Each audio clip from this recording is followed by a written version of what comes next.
আসসালামু আলাইকুম। আশা করি সবাই ভালো আছেন, আমিও ভালো আছি।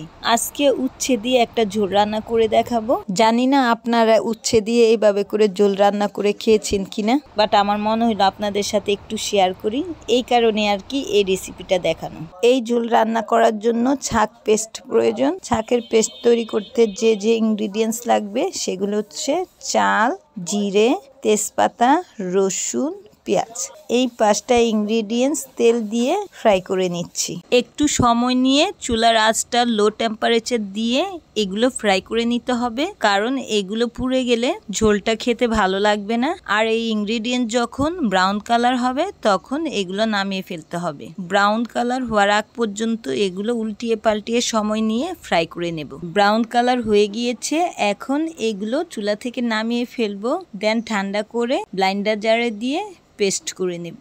এখন অন্য একটি হাঁড়িতে পানি দিয়ে চুলায় বসিয়ে দেব। আমি যেইটুকু ঝোল রান্না করব তার চাইতে একটু বেশি পানি দিয়ে নিচ্ছি, কারণ এটা রান্না করার পর আরো শুকিয়ে যাবে। এবার এর সাথে দিয়ে দেব সামান্য পরিমাণ হলুদ গুঁড়ো, মরিচ গুঁড়ো, স্বাদ মতো লবণ, কেটে ধুয়ে রাখা আলুটা একটু মোটা করে কেটে নেওয়া হয়েছে, উচ্ছেটাও মোটা করে কেটে নেওয়া হয়েছে। তবে এখানে উচ্ছে দেব না, শুধুমাত্র আলু আর চিংড়ি মাছটা দিয়ে নিচ্ছি। যেহেতু উচ্ছেটা তেতো আর এটা লং টাইম রান্না করলে আরো বেশি তেতো থাকে, তাই রান্না হওয়ার কিছুক্ষণ আগে উচ্ছেটা ছাড়ব। এর সাথে আরো দিয়ে দেব পেস্ট করে রাখা ছাঁক, যেগুলো আমি ফার্স্টে ফ্রাই করে ব্লেন্ডার জারে পেস্ট করেছি। এটাকে আমরা ছাঁক বলি। আপনারা কে কি নামে চেনেন এটাকে বলতে পারি না, বাট আমরা এটাকে ছাঁক বলি। আলুটা সিদ্ধ হওয়ার জন্য এখন এটাকে কিছু সময়ের জন্য ঢেকে দেব।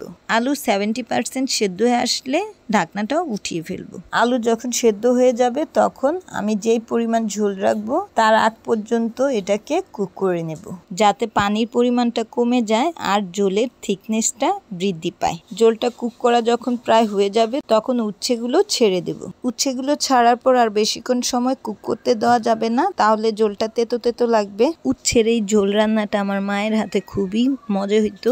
আমাদের হাতেও হয়, তবে মনে হয় যেন মায়ের হাতেরটা বেশি মজা হইতো। এবার 2টি কাঁচা মরিচ মাঝখান দিয়ে সামান্য একটু চিড়ে দিয়ে দিয়েছি। কাঁচা মরিচটা আপনারা না দিলেও পারেন, এটা স্কিপ করতে পারেন। চুলায় আরো কিছুক্ষণ সময় রেখে এই প্যানটি নামিয়ে অন্য আরেকটি প্যান চুলায় বসাবো ঝোলটা বাগার অথবা ফোড়ন দেওয়ার জন্য। ফার্স্টেই প্যানে রেগুলার খাবারের তেল দিয়ে নিচ্ছি, দেন এর সাথে পেঁয়াজ কুচি দিয়ে দিচ্ছি। ব্রাউন কালার হওয়ার আগ পর্যন্ত এটাকে ফ্রাই করে নেব। পেঁয়াজ ভাজা হয়ে গেলে সামান্য পরিমাণ ঝোল দিয়ে দেব, তাহলেই হয়ে যাবে মজাদার উচ্ছের ঝোল। এই ঝোলটা ভাত দিয়ে খেতে যেমন দুর্দান্ত লাগে, এমনিতে খেতেও দুর্দান্ত লাগে। আমি তো বলবো এই ঝোল আপনারা এখনো যারা খাননি একবার হলেও ট্রাই করবেন। আই হোপ আপনাদের কাছে ভালো লাগবে। এবার আবার চুলায় ঝোলটা বসিয়ে দিব 5 মিনিটসের জন্য, তাহলেই হয়ে যাবে উচ্ছের ঝোল রান্না করা। আজ এই পর্যন্তই। ভালো লাগলে লাইক, শেয়ার, কমেন্টস এবং সাবস্ক্রাইব করে আমার সঙ্গে থাকবেন। নতুন নতুন ভিডিও দেখার জন্য চোখ রাখবেন আমার চ্যানেলে। ধন্যবাদ সবাইকে।